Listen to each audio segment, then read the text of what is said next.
What is up, everybody? Today, we are here with AEW Superstar, co-owner and trainer of the Nightmare Factory and associate producer at AEW. If you haven't already, check out his documentary, The Wrestler, a QT Marshall story. Today, we're here with QT Marshall. How are you doing today, sir? Great, man. How are you? I am good. Are you at your school? Yeah, I just literally stepped out of the ring about 10 minutes ago. So I'm drenched in sweat, look like crap, but I got to go back in there as soon as we're done. So I didn't want to get all showered up and change just to sweat again. And how was your day? So far, so good. I didn't get hurt. So no students gave me any black eyes, busted my lip open. So we're good to go. 2 weeks ago, not so well, but we're back to normal. All right, we're going to hop right into this. We'll say hi to Dennis first. Dennis, what's up? Dennis, your mic's muted. Yeah. There we go. Oh, sorry about that. My apologies. My man, how you doing? QT, it's nice to see you.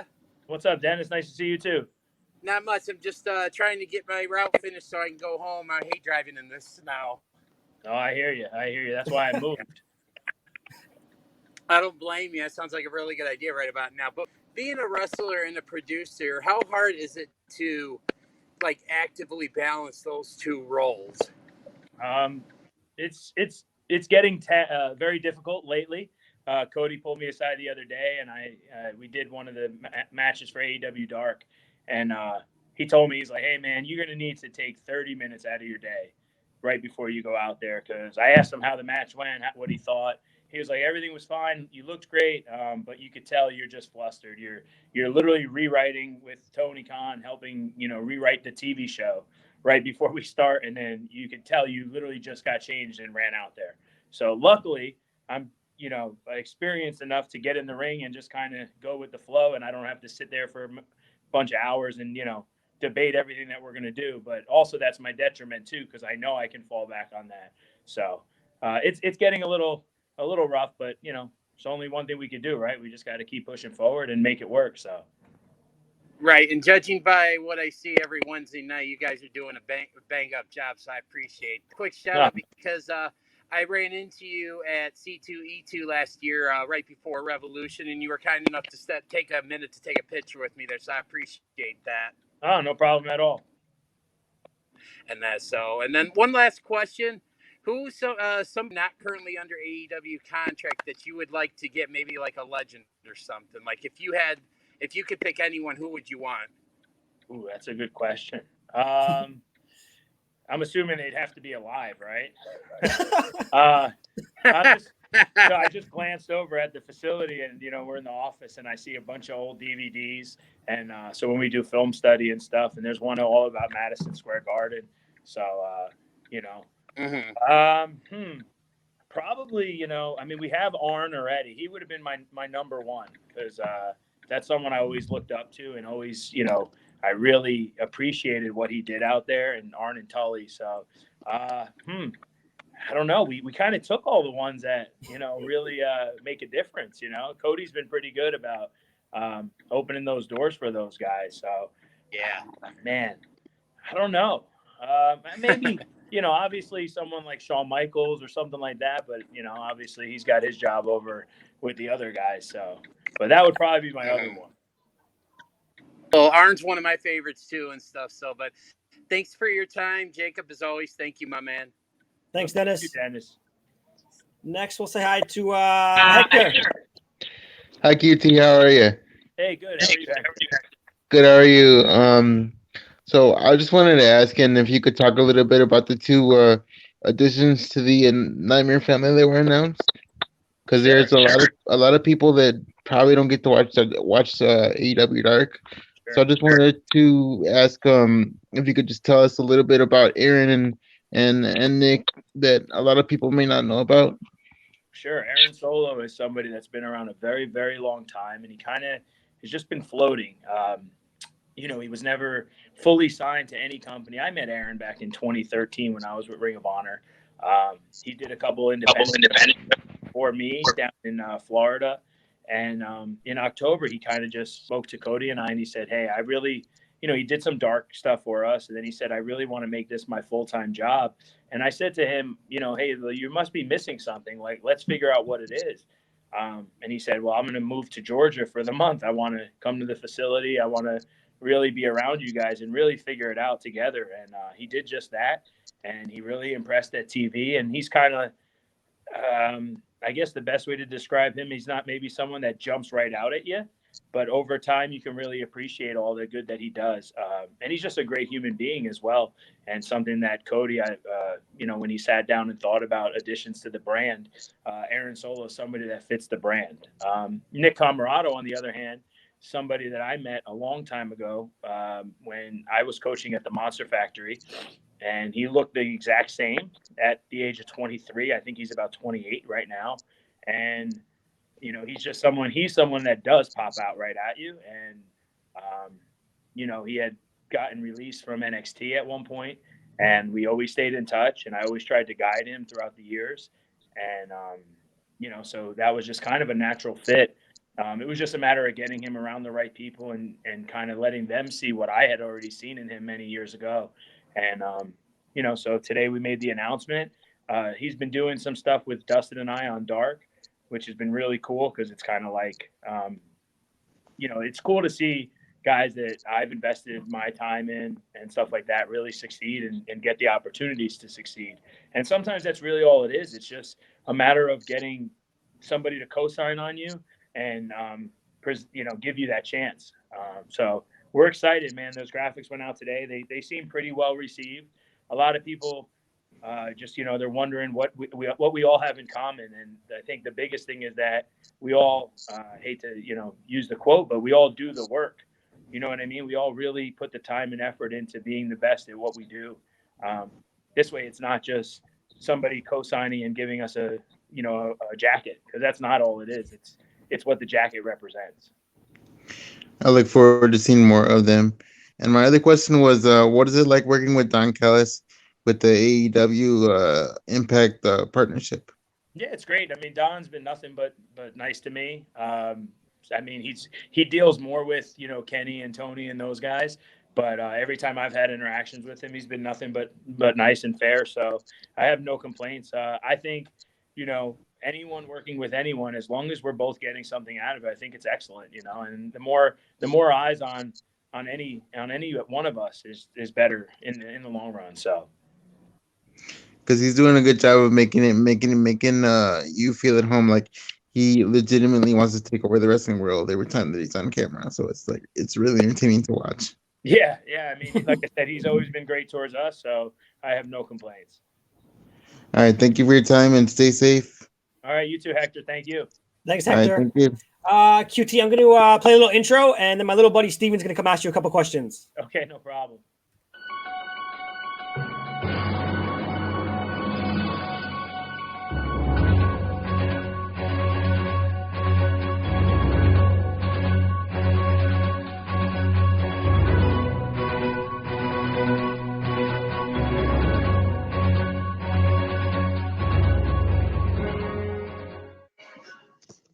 Sorry, I had to adjust my camera.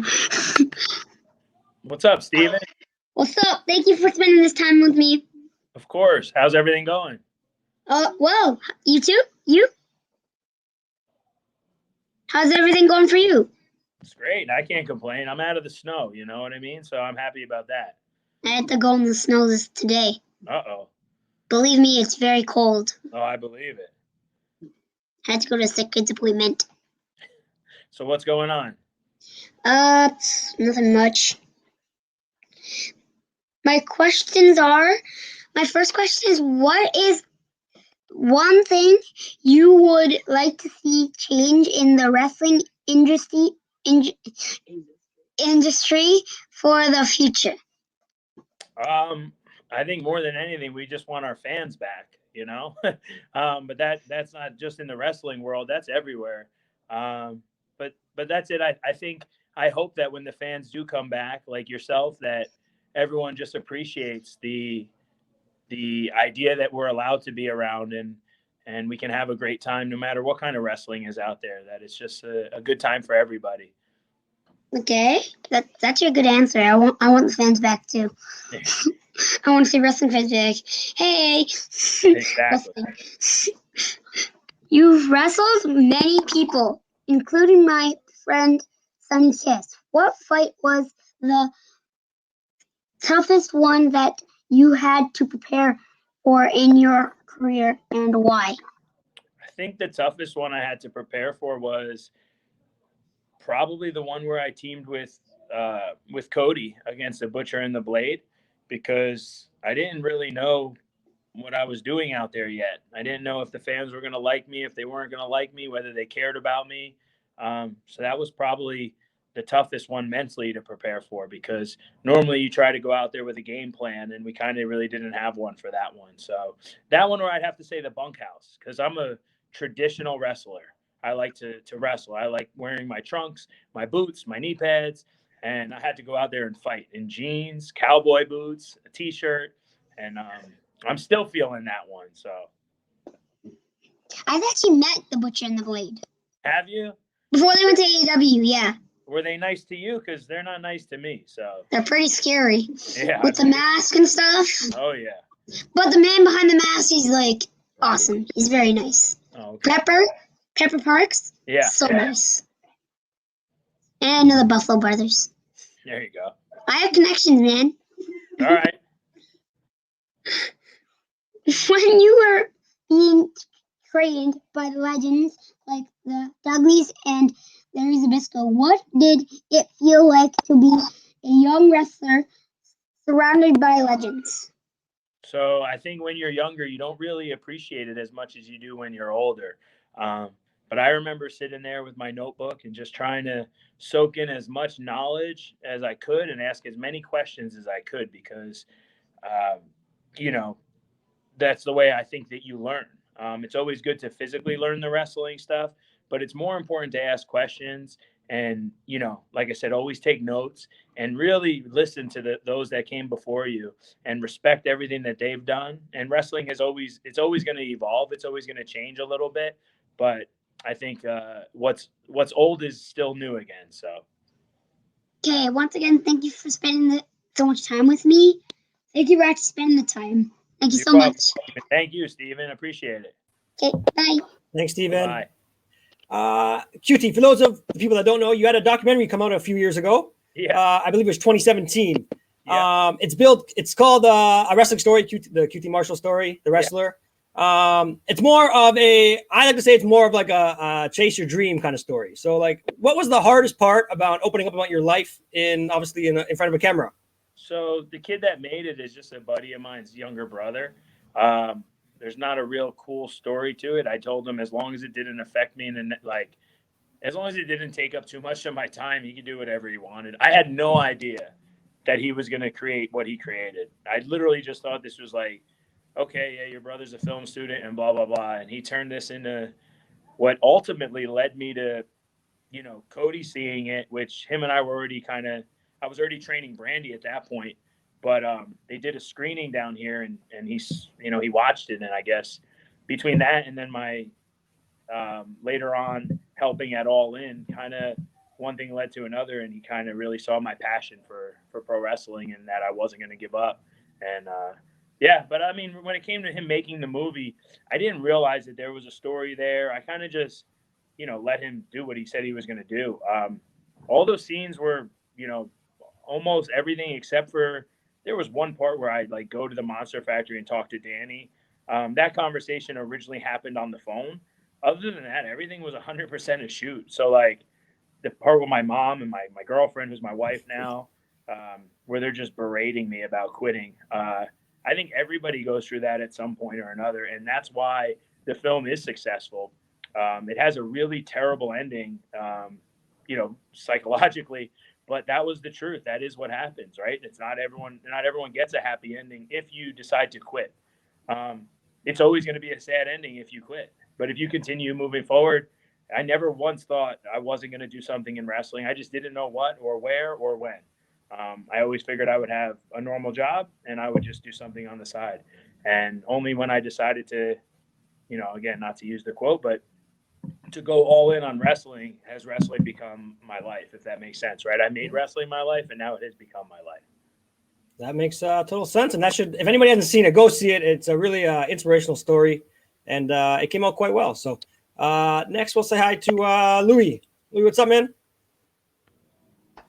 Had to make sure I was off mute. QT, how are you doing? I Good, man. actually How are first heard about you during the Starcast. I was doing the cigar session with Cody, and he was definitely talking a lot about you. So even since then, he held you in very, very high regard. And so always was interested, and then saw your work in AEW, AEW Dark, and especially enjoy you in the Sammy blog, especially the super underrated first generation piece of shit line. Yeah, there you go. Entire class.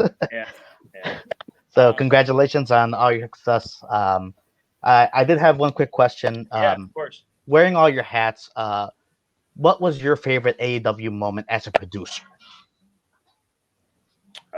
As a producer, probably when I helped Cody versus Dustin on the headset. That was the first time I've ever been on the headset for that, right? Like I've done stuff with Ring of Honor on the headset, but it's completely two different worlds.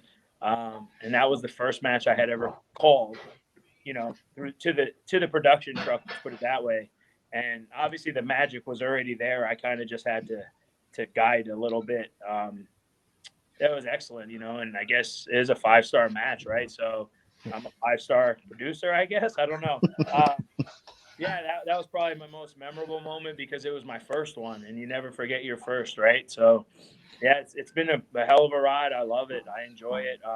There's times at TV when I'm not on in the ring that I don't leave the headset. I'm just on the headset next to Tony the whole show, and I enjoy it. So. Well, again, congratulations. Hopefully, during one of the meet and greets in person, in real life, I get the chance to meet you. And you're always loved in Chicago.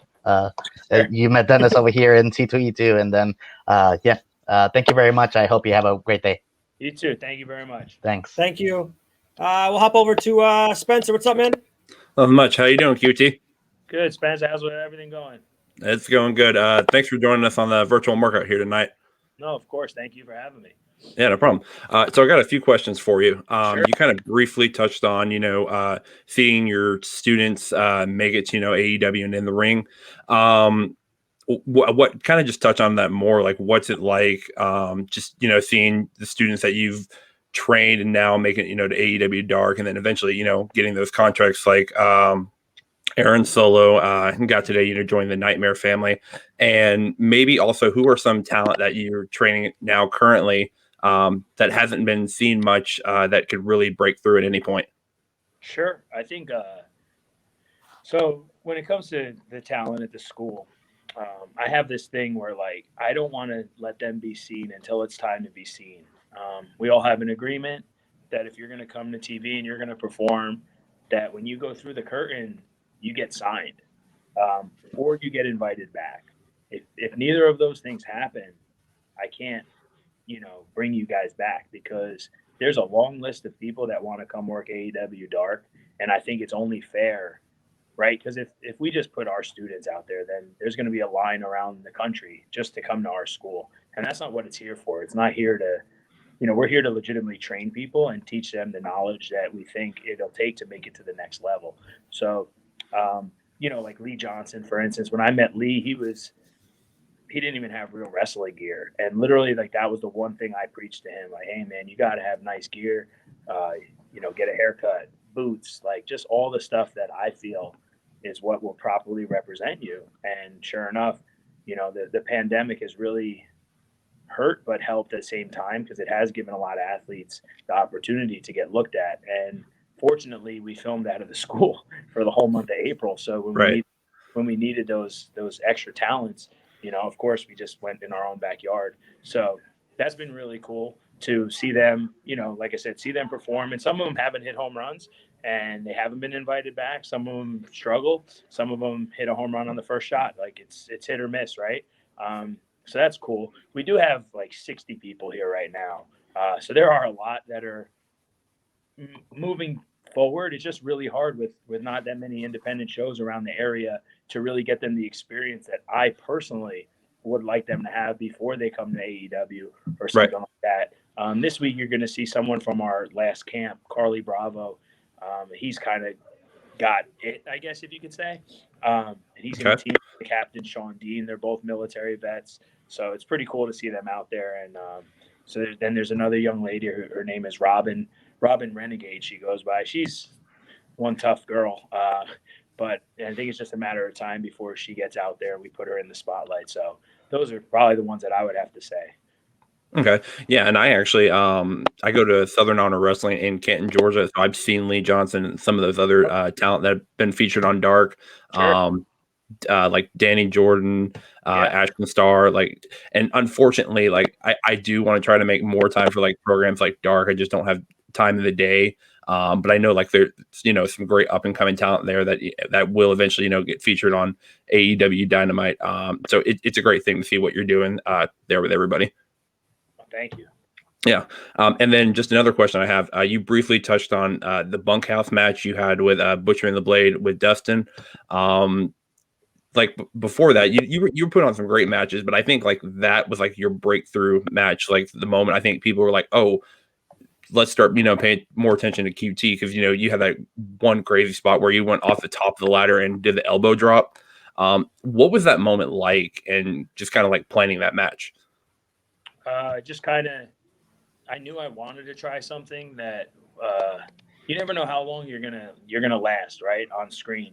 I know that as long as I continue doing my job behind the scenes, that I should be okay because I work really hard. I mean, I mess up all the time, but I'm a wrestler before I'm a producer, right? So Right. there's kind of a learning curve with that. But when it comes to wrestling, you just never know, right? I always treat every match as if it's my last. And I remember that night just thinking, like, the night before, walking around just thinking, what could I do? What could I try to do that would just be memorable? And I didn't realize that ladder was so friggin' high, but that hurt. That hurt. I feel bad for Blade, but man, that hurt my hips so bad. But it's starting to get back to normal now. But they don't, as JR would say, they don't call it high risk for no reason. Exactly.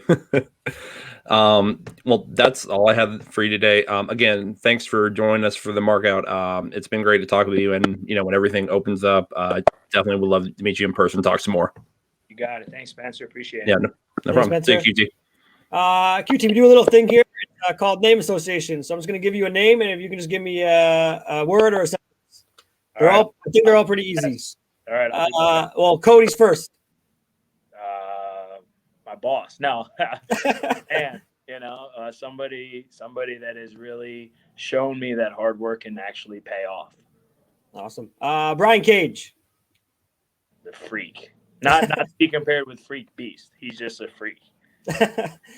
Sonny Kiss. Awesome. Tony Khan. One of the nicest human beings I've ever met. And my personal GOAT, Chris Jericho. The GOAT, man. He's like the Tom Brady, right? He's just what a guy, and everything he's done for me personally. And don't get me wrong, I've definitely done my share for him and the company, but he's definitely someone that has always extended the olive branch, if that makes sense.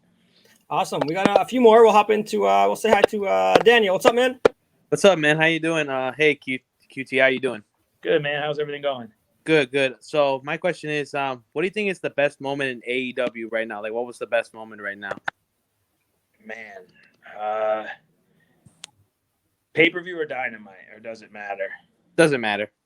Man, how about John Moxley showing up at Double or Nothing? Yeah. That was pretty sick, huh? Yeah. I had to follow him from where he came in the building and walk down with him. And that place, just little by little, as people started noticing who it was, just started getting louder and louder. I couldn't believe it. I have goosebumps now just thinking about it. It was nuts. That was definitely one to remember. And then, believe it or not, the first show of the pandemic was crazy, but we all bound together and we pulled it off. And Cody's speech right in the beginning of the show, it was like, okay, here we go. And I think we really proved that in troubled times we're still going to make it work. Yeah. And then my second question is, what was your favorite match in your career? My favorite match ever. I had a really good one, which I think was good at the time, with Daniel Bryan in Puerto Rico. That was one that I really enjoyed. I learned a lot from. And then the other one, probably, I would say it was AEW related, and it would have been the one where I teamed with Cody.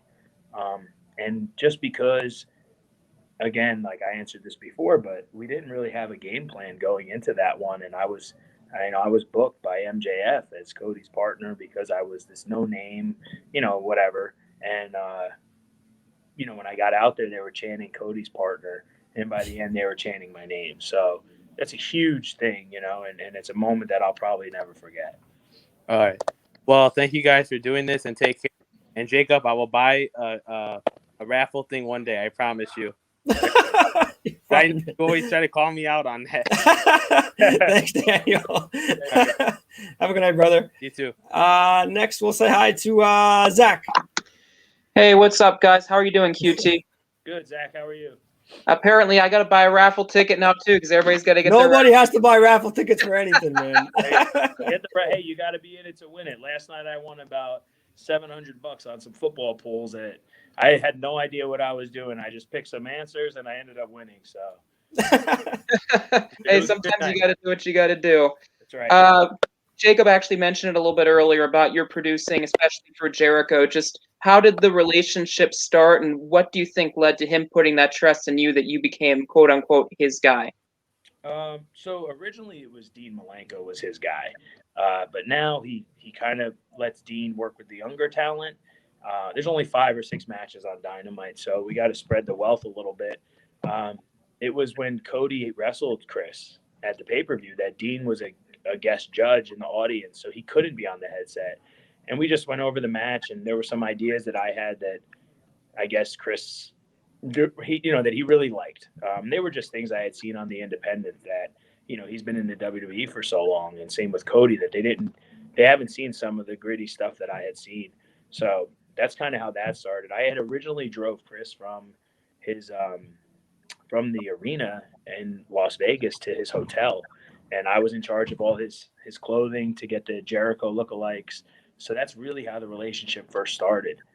We just spoke a little bit, and we had, obviously I had known some people from Ring of Honor that he knew from WWE, and I think it just really comes down to the hard work that goes into it, right? Like they look around and they see all these people at TV and behind the scenes, and I'm one of the ones that I try to do everything.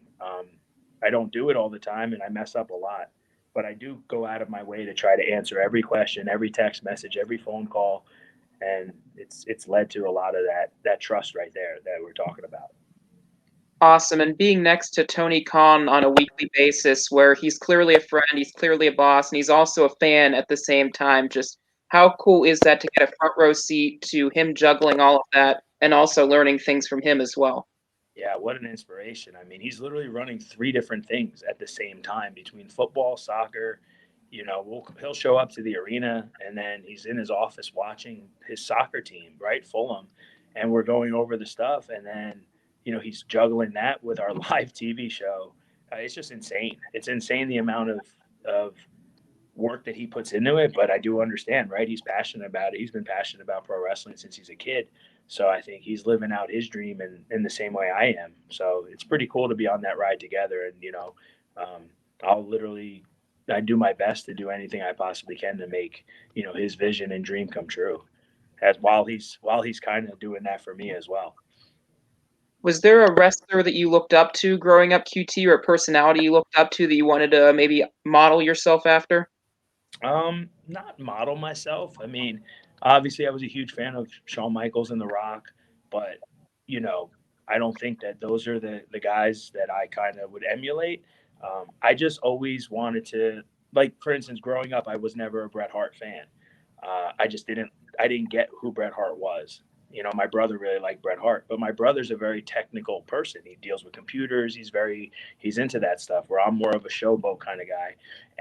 But now as a wrestler, you look back at Bret Hart and realize, holy crap, like he was so good. You know what I mean? So that's kind of, I think the biggest thing I try to model myself off of is I don't want to insult anybody. And I know that's hard these days in wrestling, because wrestling has become, the art form that it is, right? But I really try to go above and beyond and think like, okay, if I do this out there, Like, is my mom going to be embarrassed to show her friends that I'm a wrestler? And I know that's a real in the box way of thinking, but it's just my way of thinking. It's not right or wrong. It's just mine. And it seems like it's helped me. Every now and then I might pull something out that looks a little crazy, but those are usually strategically planned, and they usually get the best reaction. So Awesome. Well, thank you for teaching the future wrestlers of this industry that are going to drive this industry moving forward. Thank you for all that you do, all your many hats, and best wishes for health and success in the future, QT. Thank you. Thank you. Appreciate it. Thank you, Zach. QT, for those that don't know, a lot of stuff that you're doing at AEW right now, you also did at Ring of Honor back in the day. What would be like the biggest, I guess, surprise from like Ring of Honor level to the big TNT national worldwide attention? What's the biggest surprise for you? Just the overall, right? Like you said, from a small production to this giant production, right? Like everyone in Ring of Honor was kind of, you knew every single person. We have so many people at AEW, and I try my best to know every single one of them because you never know, right? Like I try to bridge the gap between production and talent. So this way you don't have someone on our roster just going up to a random production guy asking for something ridiculous. So that's kind of the biggest thing, is just to see everything from afar. Like, wow, this is humongous, right? But that was it. And when I was with Ring of Honor, it wasn't a real job. Like for me, that wasn't my actual job. They would pay me to do commentary. They would pay me to wrestle once in a while. But while I was there, I always paid attention to the backstage stuff. I always tried to learn the production aspect of it. Just because, right? I didn't know. I wasn't sure with my neck, just with everything. Like there's always doubts, but I never doubted that. I always knew I didn't want to work anywhere else but in wrestling. So it was just a matter of, building up the equity to get those opportunities. And then when the opportunity came, to be ready for it. Awesome. We got 3 more for you. We'll say hi to Tony first. Tony, what's up? None. Wait, hold on. Would you ever fight Kenny Omega for the title? I wish. I mean, I hope so. I got to wrestle Kenny in a tag match once with Dustin. Kenny and Hangman for the tag. I thought we would be good. I got a little distracted at the end and ended up missing a big moonsault off the top rope. But if we can get another opportunity, I would love it. And this idea that you just came up with, I don't know if you're What do you think? What do you think about what happened last week with John Moxley and Kenta? Man, I had no idea Kenta was coming. And the fact that he did, I mean, who knows? It might open a bunch of doors for everybody. Maybe I'll get to go to New Japan for once. Who knows? Oh, cool. Because I am a fan of John Moxley, too. Me too. genius. I mean, think about it. The chances. Any more questions, Tony? I'm trying to think of one. All right. Cause I do watch you guys every Wednesday, and I do watch the AEW Dark on Tuesday. Oh, perfect. Well, we appreciate that. Tony, where are you from? I'm from Whiting, Indiana. Oh, nice. Okay. Is there snow out there? Yes, it's snowing out here. I moved to Georgia, so I don't have to shovel the snow. That's the only reason why I moved. I just don't want to shovel snow. I don't blame you. Yeah. So you can watch Dark tomorrow night? Yes, I will watch Dark tomorrow night. And what is your favorite match Of all time? Yeah. I think my favorite match of all time, besides The Rock versus Hulk Hogan, which was my favorite, would probably be an AEW. I think it's Cody versus Dustin. It's probably my favorite by far. Oh, cool. Thank you, Tony. You're welcome. Have a good night. We'll say hi to Matt. Matt, what's up? Hello. What's up, Matt? How are you? Good. How are you? So I was earlier in like late April. I know who you are. Wow. I did not expect you to remember me. Thank you so much. No, I remember. You did the Apple thing. I did the know Apple exactly thing. who you are. Okay. Yeah, and that. Do me a favor. Really, when we're done, thank you so much. I want you to DM me, and we'll communicate on Instagram. And I know I got to send you some stuff. I know that for sure. I forget what it was, but we'll talk. But what's your question? I remember exactly who you are. I was just gonna thank you because I didn't think you would remember, and it's awesome for you because like luckily wrestling has changed my life for the better and made me a lot happier mentally, and like everything has just been better for me. Good. I was like when I like was all the stuff was happening in wrestling, it helped me like get all these connections. Like I'm very religious, and it helped me reconnect with God. And now like everything's better. Like my grades are better. Like I'm happier mentally. I have friends I never thought I would have, and it's just like a lot of things are stacking. And I want to thank everyone who helped me get there. So you were also one of those people when all that happened. It felt so cool because I was on Cody's Twitter, and I was on AEW's Twitter. I was on your Instagram. Everything felt so overwhelming, and even if my name was Mark, because you accidentally spelled my name wrong in the tweet, I didn't care. It was so much fun, and it was such a blessing to be able to be so lucky to be able to have all these things happen to me. So I just want to thank you so much for that. Oh, you're welcome. You're welcome. And also something I really liked was your wrestling center and I watched the show that you guys had. I think it was called the American Nightmare Showcase Factory or something like that. And I noticed that a lot of times you guys said these people are new. And earlier you were talking about how you don't want to put out people that aren't ready. So I'm just wondering, did you like that? Or did you feel like, hey, maybe we should step back a little bit? No, I didn't mind them being on our showcase. That's ours. So I think, and by telling people that everybody is new, kind of sets the bar a little lower, which is great. There's not too much pressure there, and then they're in their own building. Which, if you remember Anna Jay, her first match with Sheeta on TV, that was filmed in the facility. There was no audience. Filmed in the facility, just in front of her friends and some coworkers that weren't coworkers at the time. And I just remember how less stressful it was because she was in her home. And so Cody and I, when we spoke about doing this showcase, we really thought about it and thought that putting them in front of their peers, as nervous as they could be, it will still give them a better chance of succeeding. And especially with him going out there beforehand and letting everyone know that the level of experience is pretty low. Everyone's been really supportive of it, and we can't be any prouder of those guys and girls. Yeah, and something that when I first saw Anna Jay, I kind of felt like with her old character, I kind of felt like a little bland. It was hard for me to connect with her, and I really liked how she it really. Now I'm a huge fan of her. Like everything that she does, off camera, on camera, I'm always enjoying. And I kind of like, cause like I'm always on YouTube watching these wrestling reviews and all those stuff, and like I really didn't see that much compliments of Anna Jay at the time. And then now she's like, everyone's a huge fan of her. So I'm just I really enjoyed seeing her progress and seeing her like just kind of defy all the odds that people put against her. Just seeing her. Yeah, she's. I just really liked I just really liked everyone that's coming in so far.